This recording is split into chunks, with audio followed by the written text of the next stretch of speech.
Hallelujah hallelujah.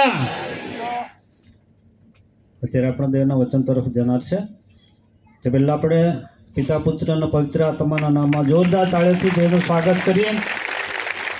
જોરથી ઓર જોરથી જે નામમાં આપણે એકઠા થયા છે એને નામને સ્તુતિ થાવ. અત્યારે આપણી મધ્યે પ્રભુના દાસ લોકનાથ સાહેબ દેવનું વચન લઈને આવશે ત્યારે પણ આપણે દેવનું દાસનું સ્વાગત કરીશું. આવીએ સર.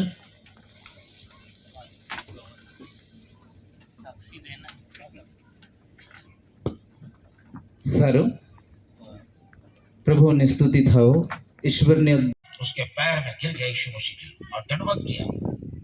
हाँ तब यीशु ने कहा, हाँ, मैं इस जगत में न्याय के लिए वो दंडवत करके कहा, हाँ प्रभु, मैं विश्वास करता हूं कि तुम परमेश्वर का पुत्र है।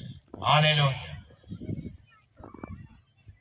परमेश्वर आश्चर्य कर्म इसलिए किया है और थोड़े से जन्म के अंधे से यही कहता है, क्या तू परमेश्वर के पुत्र पर विश्वास करता है? इसलिए परमेश्वर आश्चर्य कर्म किया था। सारे आश्चर्य कर्म यहाँ नहीं लिखे गए। यदि वो एक एक करके लिखे जाते,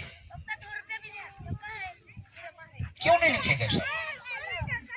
यूहन्ना 21 में वो सारी बातें आई आखिरी पद में। यदि वो एक एक करके लिखे जाते तो ये पुस्तक जगत पे भी नहीं समझती। इतने आश्चर्य कर्म कदम कदम पर प्रभु यीशु मसीह ने